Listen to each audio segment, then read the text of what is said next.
Retreat Series, Dhamma Talk number 55.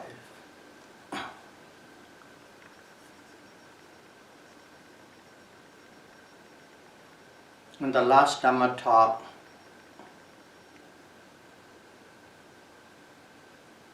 we presented two lines from the Paticcasamuppada, which is Phassa Picchaya Vedana.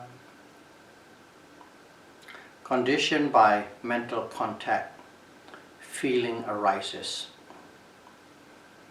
And then Vedana Picchaya Tanha, conditioned by feeling, craving arises. Okay. A part of that it is discussed in the last Dhamma talk. But I like to go through a little bit more on it, presented in a with different words. Okay. Phassa. What is phassa? In English is called mental contact. Mental contact means there's a living being or human, you, me, I. When we are there,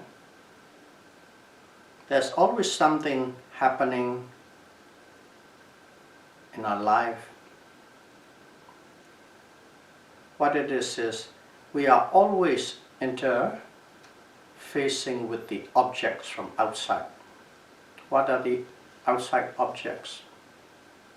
Form, size, shape, color, or sound, or smell, or taste, and then tangible object. Those are the external objects. And they always come and strike. The form strike your eyes, the sound strike your ears, smell strike your nose, taste with the tongue, and tangible object with your body. And also, of course, all your thoughts and imagination or memories, recalls strike your mind. It's always happening, anytime, every time, all the time. And whenever those, let's use eyes, the eyes and the object are in a straight line,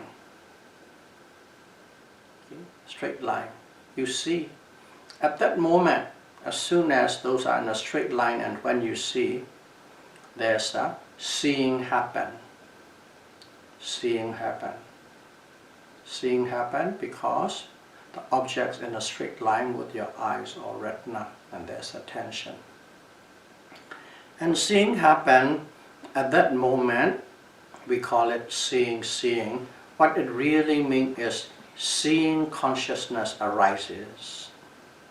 So when the external object, rupa or material, internal object, retina, rupa, internal material object, and knowing. If those three come together, the condition is those three must be together at the same moment, at the same point. At that moment, phassa, mental contact happens. So you can call it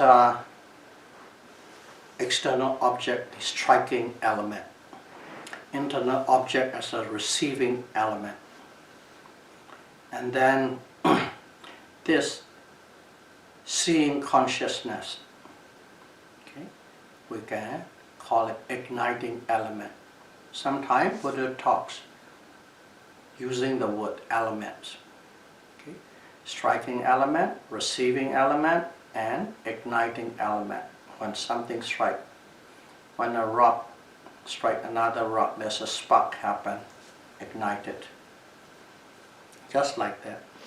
So, striking element, receiving element, and igniting element. When those three elements come together, that point or that moment, that state is called phassa, mental contact. So these corresponding consciousness, now basically seeing consciousness, hearing consciousness, smelling consciousness, they do their own function. You can call it consciousness, or you can call it knowing, or you can call it simple, ordinary awareness of the object. These things always happen all the time, all the time, all the time. One after the other, non-stop. And that process is called Dhamma of continuous effect.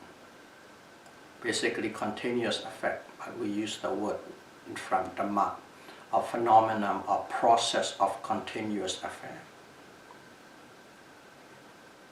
That phassa, arising of the consciousness, is called continuous effect.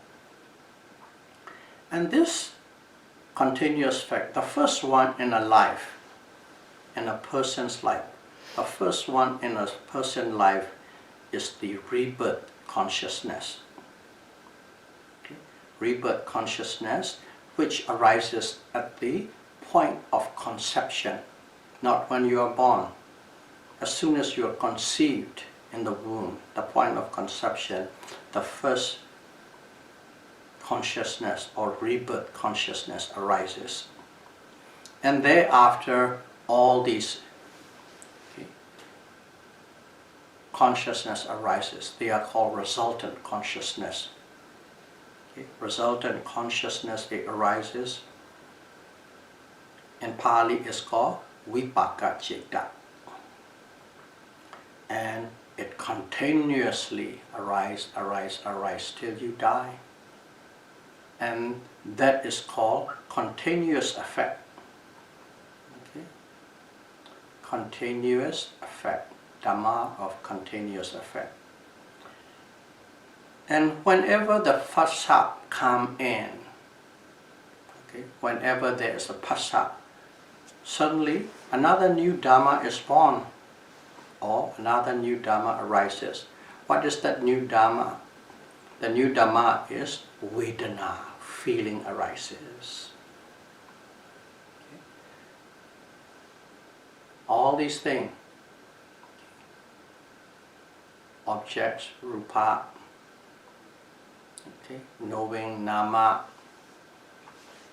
rupa, and all these eye bases, ear bases, sense bases, salayatana, and then the contact, and then the feeling. They are called continuous effect, Dhamma of continuous effect. And all these things what we talk, like now it sounds like theory, but you can actually know them through continuous observation. Okay? Continuous observation or continuous noting or continuous unbroken mindfulness. Through that you can come to know yourself. So these three Dhamma, what are they? Contact, phassa, and then knowing, and then the feeling. Contact, knowing, and feeling. These three are the most obvious mental factors or Dhamma among all the Nama Dhamma. Nama Dhamma is everything and anything that the mind and mental factors operation called Nama Dhamma. Among all those things, these three are the most obvious. Contact, phassa, and then respected corresponding consciousness or knowing, and then the feeling. So that's why these three become the key points or key factors to observe. obvious. We must observe what is obvious. These are the Dhamma, which is most obvious among all the Nama Dhamma. Nama Dhamma, mental phenomena, mental processes. And you must observe them in such a way you know it, or you see it, you feel it in sequence. There's the external object, internal object, there's knowing, phassa, and then vedana, feeling. Must do that way. Because if you don't know this process as it occurs, as it is happening at the present moment, at that moment, another Dhamma arises. That Dhamma is called avijja, ignorance. If you don't know this series of process, when it is happening, as it is happening, another Dhamma arises.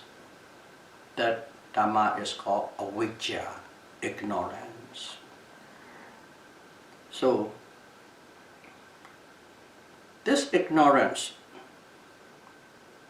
or not knowing of this system, this little program, this little process, what we mentioned, that process, if you don't know, automatically what does it do? It creates a thirst and hunger, or craving for that little process. Phassa, vedana, contact and feeling. You begin to develop thirst and hunger and craving for that process. If you don't know what it really is. And repeated exposure to it, the cravings grows and grows and grows, and it comes into the point of becoming grasping. Craving is called in Pali tanha, grasping in Pali is called upadana. Basically, big strong craving, grasping, it arises. And along with this grasping, there's another thing arises. It arises what is called wrong perception. Wrong perception of the process. How do you see it? You begin to identify with I. I like it. I want it. I don't like it. I don't want it. I hate it. I want to own it. That is the perception of that process. You come to know, you come to believe as I. Why? Because you don't truly understand the real nature of that process. And that process, you identified it as I. In Pali, that's called Atta, a self or a soul. So, not knowing the process, you don't know this process. There's a word for it, another word. Not knowing the process is called moha. English, delusion and illusion. Simply. And when you don't know what happened, you have a thirst and hunger for the feelings, especially for the pleasant feelings. And thirst and hunger for the pleasant feeling is called lobha in Pali. English straight direct translation is greed, delusion and greed. And also, suddenly what happened? You have a craving, you have a greed for that pleasant feeling. And suddenly, you begin to feel afraid or worry about losing that little pleasant feeling. That being worried about losing that little pleasant feeling is called dosa. So basically, just from that ignorance, avijja, what do they arise? Moha, delusion, lobha, greed, or hunger, and then dosa, afraid, scared, worry, angry. These three arises. And then not only these three, because these are in operation now. And this operation, angry, I hate it, I love it. It's always with I hate, I love, not simply anger itself, not even joy itself. It is with I. So suddenly you got attached to this feeling, and then suddenly you identify that process as I.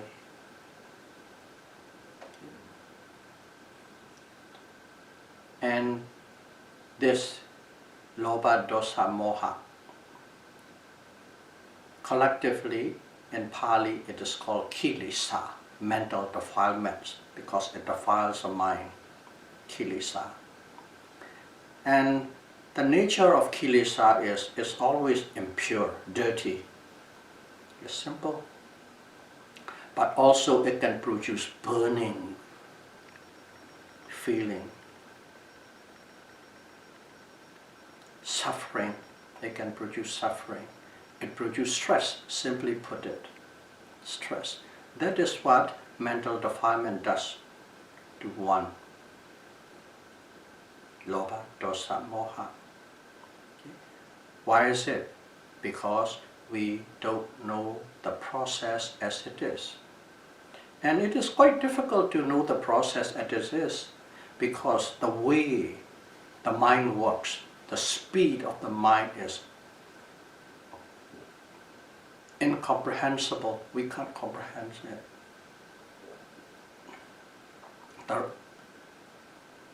Just in general, put it rough figure. A consciousness arises and passed away. That span or lifespan of a consciousness is more than 17 billion of a second. More than 17 billion of a second.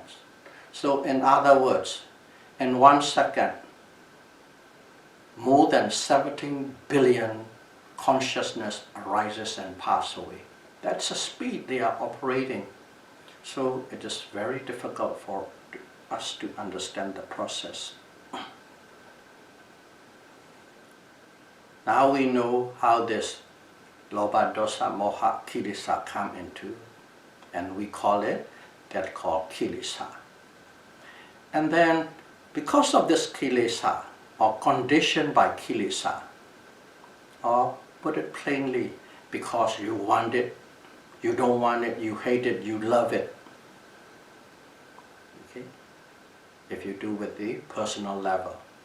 As soon as you hate it, you want it, what happened? You do something about it. When you hate, you do something about it. When you love it, you do something about it. When you are sad, you do something about it. When you do something about it means you just put yourself into action. Only 3 ways you can put into action. One is a physical action, you physically do it. One is verbal action, you verbally expressed those likes and dislikes.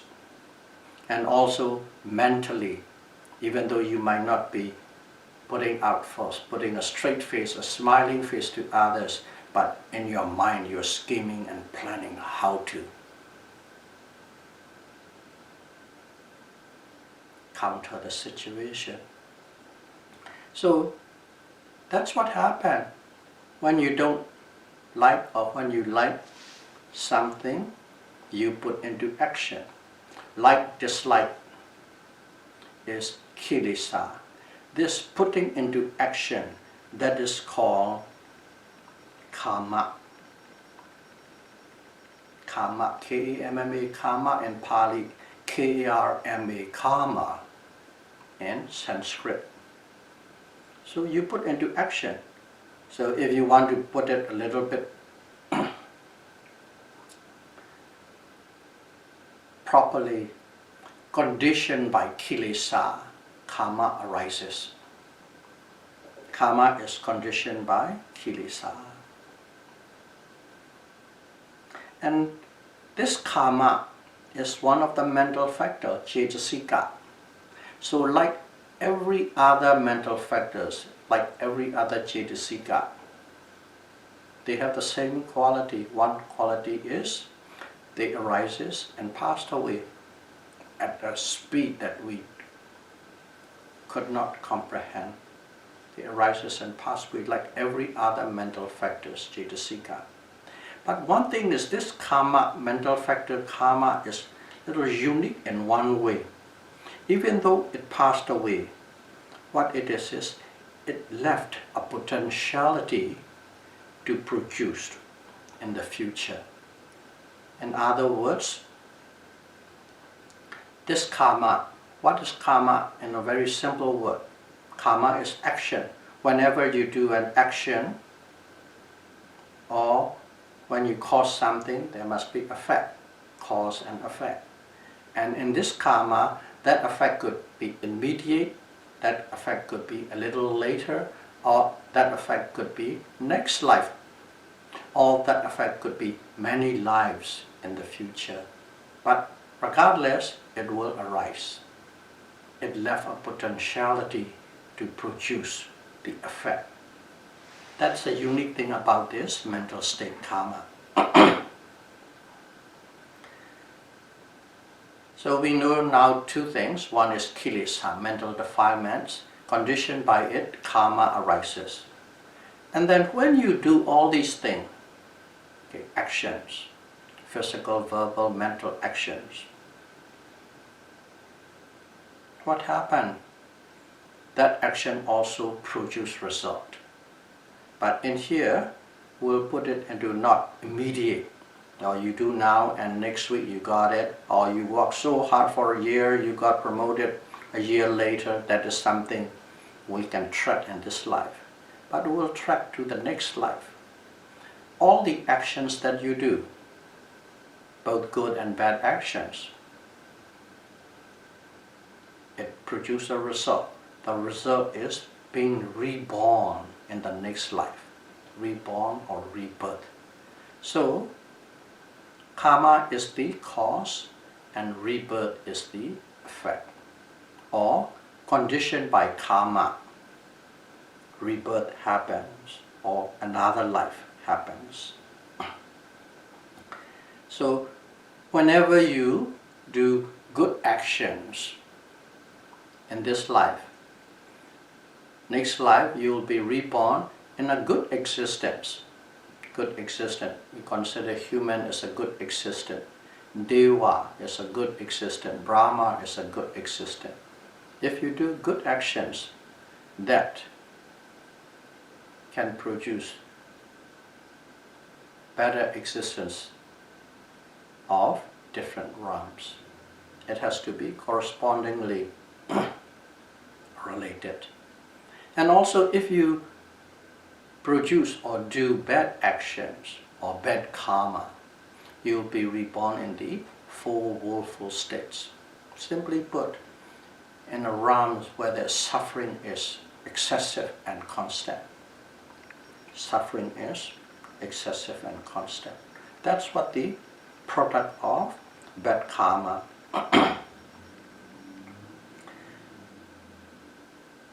And here we now know rebirth. Okay, you are reborn. Whenever you are reborn, what happened? Why this rebirth happened? Because of the ignorance about the nature of mind and matter and their process. And you are still here because that ignorance has been with you like billions and trillions and zillions of past life. And those past life you are ignorant. Because of that you are still ignorant now. That's ignorance. So you are born with that ignorance, avijja. You are born not knowing what the true nature of mind and matter is. You don't know this mind and matter operates in a system called process. And then what happened? You have this not knowing the true nature. When you don't know the true nature of mind and matter, you start doing things. Okay. A craving, Dhamma arises. Aversion, okay. Dosa arises. They arise again. In other words, this lobha, dosa and moha, mental defilements, okay, it creates actions. And then these actions create rebirth. And the rebirth is, you come with the ignorance. And then the whole things go on and on again. This causal relationship, okay, this causal relationship never ends. Kilesa, condition karma. Karma, condition rebirth. Rebirth, with ignorance, you go into the same loop again and again and again. That's how we keep going round and round, spinning round and round in samsara. Samsara means endless cycle of birth and death, birth and death. We go there round and round. And this cycle, okay, cycle produced by kilesa, karma and rebirth. And that cycle, there's a word they call it. Just like lobha, dosa, moha, we call it kilesa, mental defilement. And this rounds of kilesa, karma and rebirth, it's called Vatta. V-A-T-T-A, Vatta. In English, it's translated as round, R-O-U-N-D, round. So this endless rebirth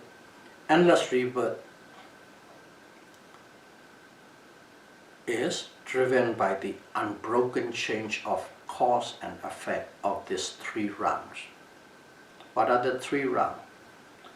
Rounds of kilesa, rounds of mental defilement, rounds of karma, rounds of action, or rounds of rebirth, or rounds of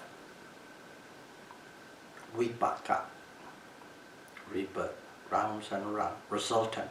Rebirth is the result, so technically it's called vipaka, resultant. But for pure easy communication, I use the word rebirth. Proper word is called vipaka, resultant. Result of the past action. And what is it? That result is, in a simple word, is called rebirth. So this unbroken change of the cause and effect of the three rounds go and on, and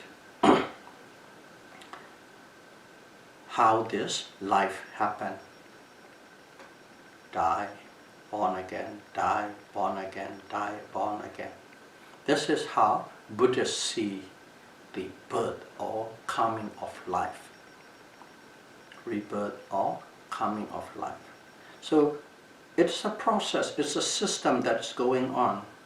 From the Buddhist point of view, you and me, human being, or all living beings for that matter, are not created by any powerful beings, any supreme being. They are not created by it. It is simply a phenomenon. It's a process that is going on and on and on and on. And if we don't know it, we just think we're born and we die and we're born and we die. I.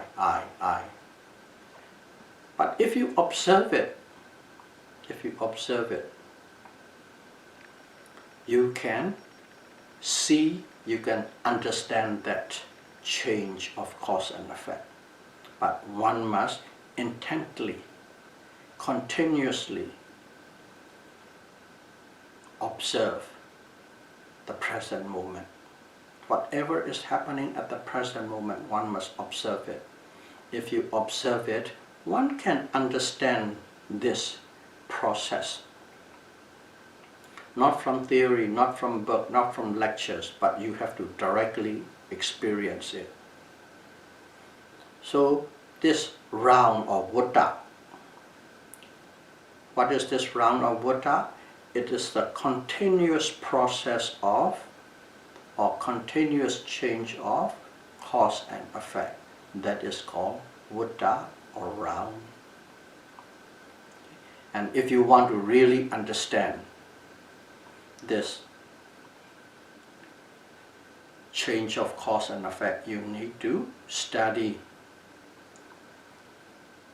dependent origination called Patissa Samuppada Sutta, discourses on the dependent origination. The Buddha explained with 12 parts, or linking one to the other, how this endless life and death going on. But in here we are not going to deal that in such detail.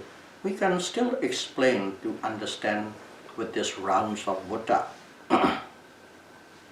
By explaining these three Vatta, three rounds, we can understand it. In fact, we already have a certain idea how it is operating. If you look at it, this kilesa, lobha, dosa and moha, it is endlessly going on. Okay? Just look at your life. There's something or the other. There's a want and don't want. Sometimes you are not certain about it, you are not sure about it. These things are going on and on and on. That means kilesa, mental defilement, is going on and on.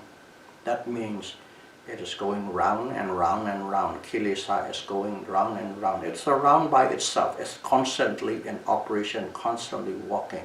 That's what round is. Kilesa is walking all the time. And because of the kilesa, what happened? Kilesa, you can call it lobha, dosa or moha, or you can call it in a different way, avijja. Avijja is what? Ignorance. Tanha. Tanha is craving, and upadana is grasping. You can call it ignorance, craving and grasping. Okay. When you crave for something, when you like it, that's one thing. When you're afraid, that's become dosa. So we don't in here use the word dosa, but simply craving. Craving for things you like and craving not to be with things that you don't like. That's dosa. So basically, kilesa is avijja, tanha and upadana. Ignorance, craving and grasping. And that is spinning round and round. And because of that, those are always poking and poking and poking at you. Okay, lobha is poking at you. Greed is poking at you. Dosa, anger is poking at you. Because of the poking, you start dancing. They are like a puppet master, and you are a puppet. You start doing things, good things, bad things, wicked things, helpful things, all these things. And these are what? Kamma, actions. And actions are non-stop too. So kamma itself is the round itself, endlessly operating. That's why it is called kamma vatta, kamma rounds. That's why it's called kilesa vatta, kilesa round. Rounds of mental defilements, rounds of kamma, going on and on.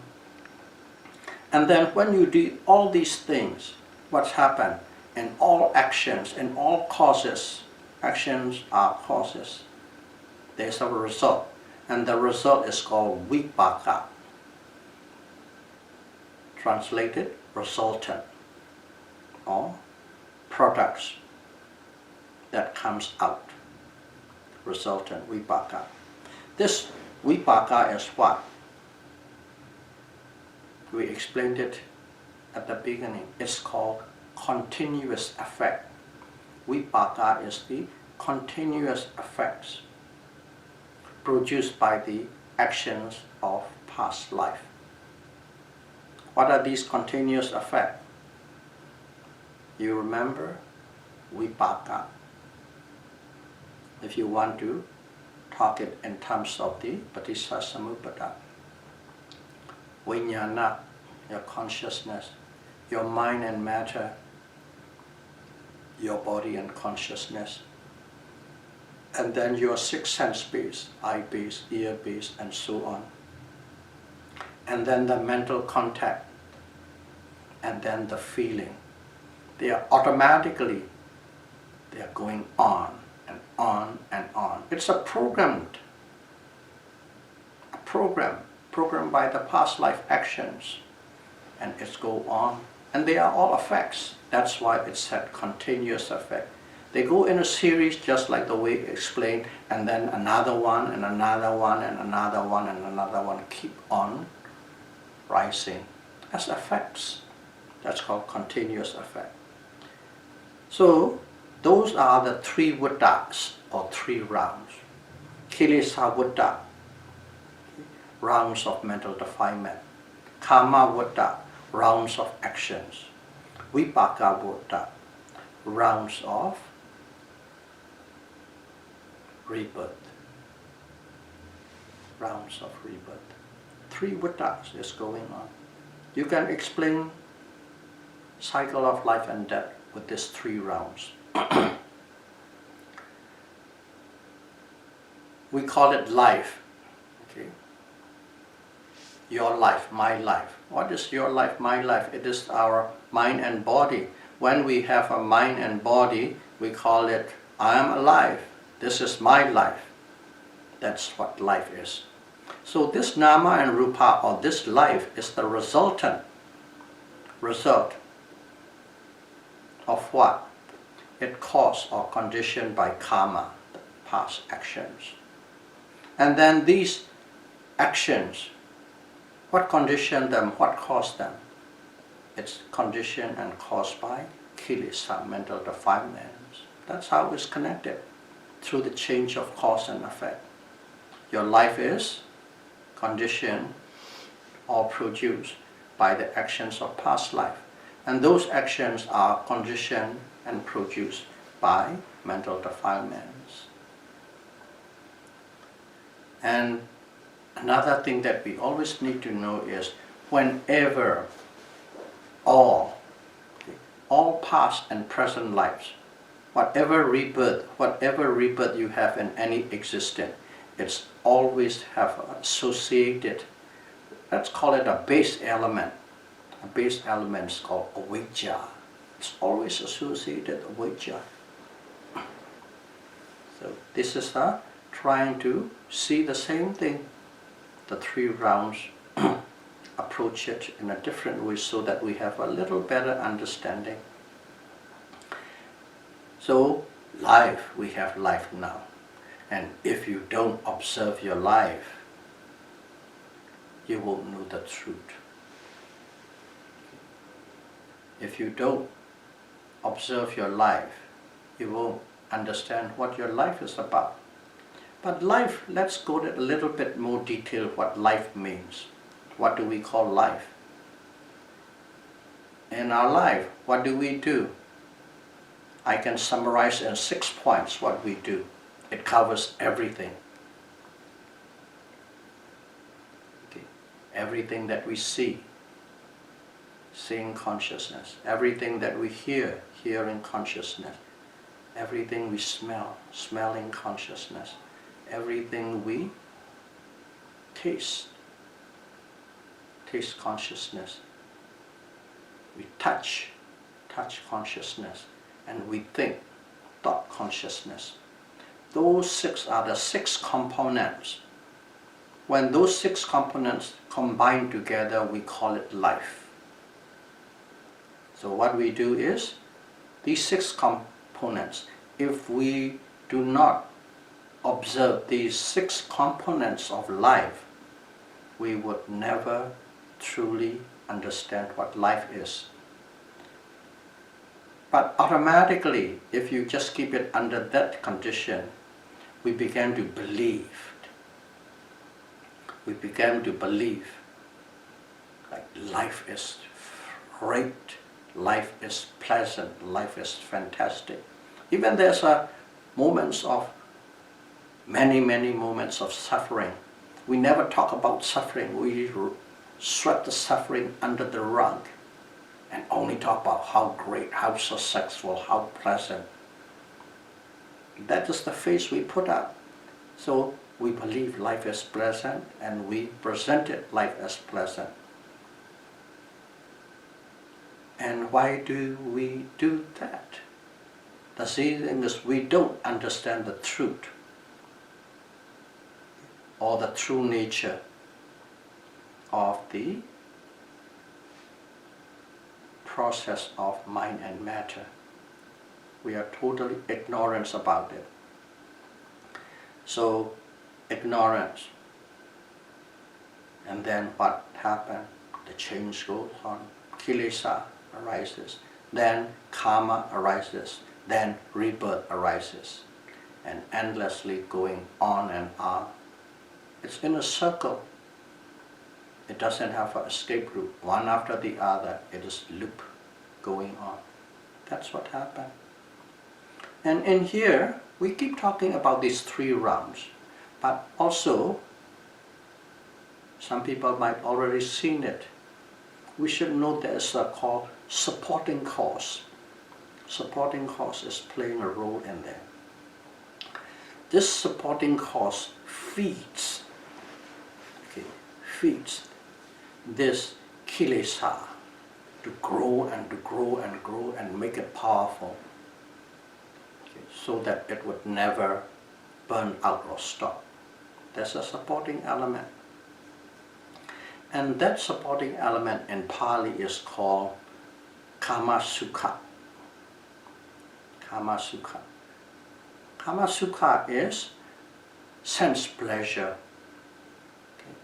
The pleasure you get out of seeing beautiful things, hearing beautiful sounds, and so on. Sense pleasure is the supporting element. And what is this sense pleasure? Sense pleasure is the combination of two factors. One is the sense desire, desire for senses. That's the one aspect by itself. And another one is Kamma Vittu, sense object.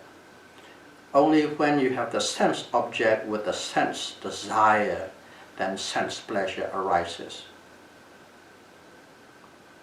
Even though there's a sense object, if you don't desire, sense pleasure doesn't arise. That's why sense pleasure is composed of these two parts: sense desire and sense object. And the reason for this growth of kilesa, or craving or grasping. So we don't see faults in the sense pleasure. We think sense pleasures are great, fantastic. It makes us happy. It makes us secure. It makes us safe. Sense pleasure. We don't see any faults in there. And because of that, we desire for it. And because of that, our kilesa grows and grows and grows. Our craving grows and grows and grows endlessly.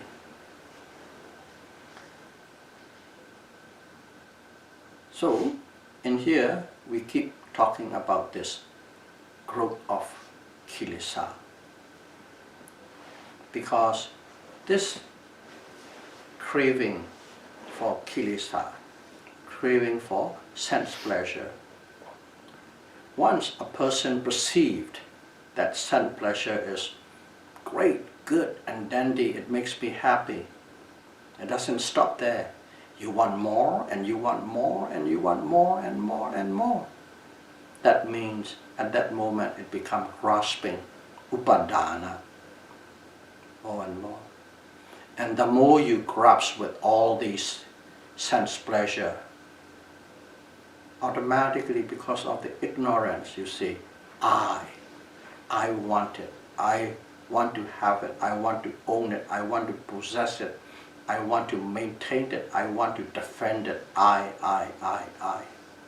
The wrong view of atta, or I or it or ego arises.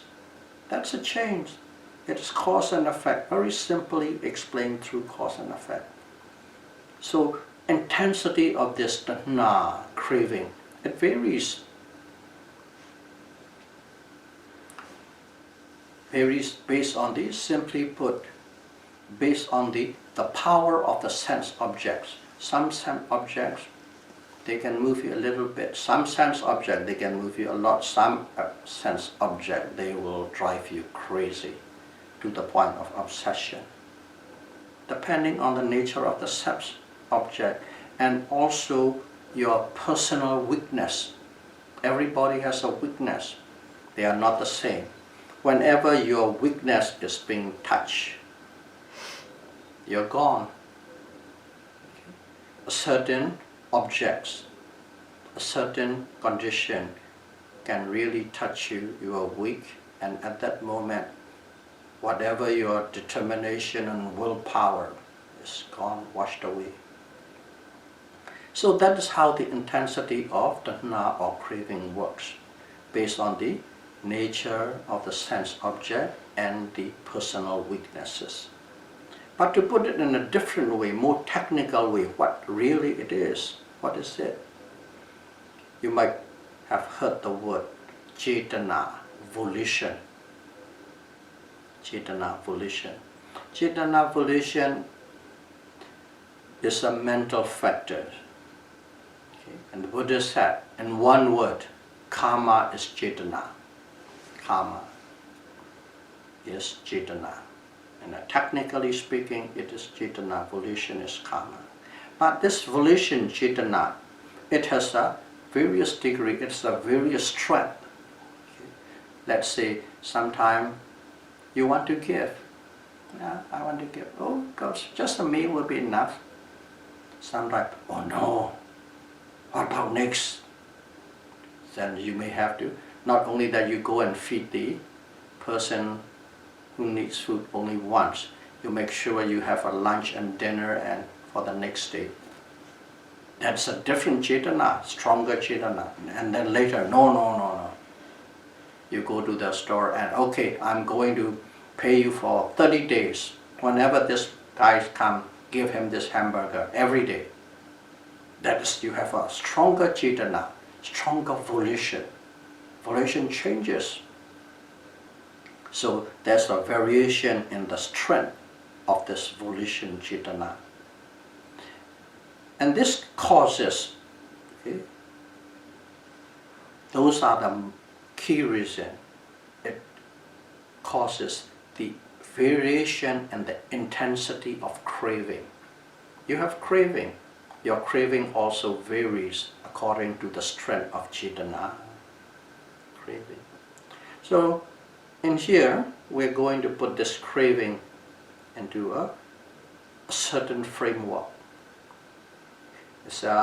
These are the words that we put in so that we can clearly communicate it. But in Pali, it's just one word, cetana, volition, that changes everything. But in here, just for communication purpose, we'll put a lot of words in. Craving. Craving is, one craving is called process craving. Process craving is simple thing. Simple thing. Let's say there's an apple on the table. You want to eat it. You want to eat. As soon as you want to eat it, of course, oh, I take it and eat it, finish. That's one way of explaining, and which this is the common way of it. There's an apple, I took it and ate it, great. But if you observe that process of that eating the apple, first of all, you have to lift your hand. And then stretch your hand. You don't lift your hand until unless you want to lift. You don't stretch your hand until unless you want to stretch. Just see. You lift it and say, I don't want to stretch. Your hands will not move. Your hands will not stretch. stretch your hand. And then you want to grab the apple, and you grab the apple. You want to bend your hand so the apple gets close to you. When you want it, it's bent. And then you want to rub it and clean it, and then rubbing and cleaning happen. And then you lift it up. You want to eat it. You want to open your mouth, the mouth open. You want to bite it, you bite it. See? This is called process. Little segment of things that you need to carry out. They are separate on their own. Everything is separate. It's one at a time, one department at a time. Lifting department, pushing department, grabbing department, eating department. And in there's a command. Stretch it, bend it, grab it. There's a command. And right after the command, there's an action. Stretching, bending, grabbing, chewing. And that is a process of all these little things that you need to do, and each one has their own command and actions. In other words, wanting to, or craving, and then action. Or the words we use called intention. Intention to stretch, stretching. Intending to bend, bending. Intention. So that is something that go on, that is called process craving. Or there's an intention. That intention will create manners and behaviors and the actions. So that is one level of craving, but that craving must be strong enough, okay? That command must be strong enough for things to do, to stretch, to bend, to grab, to eat. If the command is not strong, it wouldn't happen. So that's one level of craving. It's called process craving. And another one is, let's say, we already said something. I want to eat the apple. I want to eat the apple. Because of that, I want to eat the apple, those processes happen. This I want to eat the apple, let's call it wanting mind. The first one is called intending mind. Intending mind has one level of power of craving. Wanting mind has another power of craving. What is wanting mind? In general, let's say all the routine activities you do every day. Wanting to eat, wanting to sleep, wanting to have a shower, wanting to go for a walk, wanting to cook, wanting to clean, wanting. That is the another level of craving, wanting. We will define it and with wanting mind. The first one is intending mind. This one is wanting mind, stronger. And the next one coming in, I will use the word grasping mind. Grasping mind means it's a lot stronger. When you have the grasping mind, you cling onto the object or the idea or the situation. You cling and you got attached to it. Grasping mind. In other words, your craving power is very strong. Craving power, level of power of craving is very strong. Because you are totally attached to it, you become obsessed to it. And when you become attached and obsessed and clinging to something or someone, what do? You start doing things in a very significant way, very obvious way, which means you begin to do wholesome things and unwholesome things. And when you do those things, what are you doing? You are creating good and bad karma. So that is another level of craving. Karma forming level or strength of craving, which we call it grasping, In Pali, it's called upadana, separate. It is the karmic forming, life-producing. So in here, we act all these things, we do all these things. Why? Because we believe Kamma Sukha, these sense pleasures are fantastic and great. It makes us happy, it makes us secure, it is beneficial and good. But let's suppose, if we know this sense pleasure is faulty, imperfect, and dangerous to us, what do you think we will do? We will start chasing after it. But we must know, or we must see that it is faulty, imperfect, and dangerous. As soon as you do that, you will stop chasing after that craving, that pleasure, the sixth sense pleasure. Simple logic, simple cause and effect. So if one fails to observe these feeling, vedana, with full foundation of mindfulness, if you fail to observe with full foundation of mindfulness, about the characteristics of the feeling, about the functions of the feelings, and about the manifestation of the feelings. Okay, just to put an example, dukkha vedana, okay, painful, unpleasant feeling. That feeling can really make your mind withered, make your mind weak, and it will torture your mind, these feelings. And let's say sukha vedana, pleasant feeling. What does that do? That sukha feeling, whenever that pleasant feeling arises, it freshens all the mental associate that arises with it. It freshens it, make it more even joyful and brighter. That is the function of sukha vedana. So those things, when you start observing, you begin to see. There's just a little blip or a peek into it. It's a lot more, of course. And then there's a word called sanya. Sanya is perception. Perception about this feeling.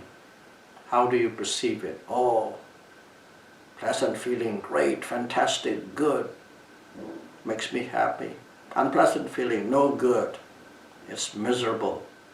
Those are the perception we have. All of us have the same thing. So that's a perception we have. But that perception could be changed. That perception could be changed if you practice this full foundation of mindfulness and got insight into this feeling. You got wisdom and insight into the feeling.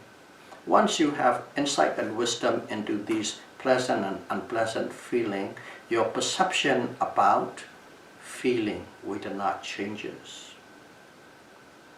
It can be changed, but you must work hard enough to have insight into the actual process, actual nature. And if you know the true natures of this feeling, you will erase the wrong understanding about this feeling. That's what will happen. And if you know the truth, and if you see the fault, what happens? Automatically craving is gone, because you know the truth and you know the faulty nature, you know the danger of the sense pleasure. At that moment you have no craving for the sense pleasure anymore. That means you have no attachment to the sense pleasure, which means also mean you will never grasp, you will never cling to these sense pleasure anymore. All that you see is you see the truth and you know their faults. Experientially, not intellectually.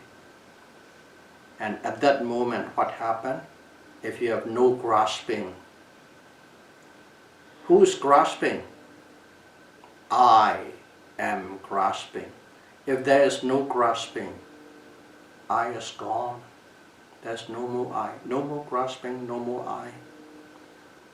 So with correct mindfulness, if you can apply correct, precise mindfulness with no break or no gap, sense pleasure have no chance to manifest into craving or grasping or into wrong view. If you practice correct, precise mindfulness with no break and no gap, sense pleasure has no chance to manifest itself into craving, grasping, and wrong view. And at that state, at that moment, it is called Vipassana, not Buddha, Vipassana. Basically, there's no more rounds, no more Buddha. That means the change of cause and effect is broken. That means no more rebirth, no more suffering. So may all of you be able to practice full foundation of mindfulness precisely and correctly. May you be able to break the change of Vatta rounds as soon as possible. Sadhu, sadhu, sadhu.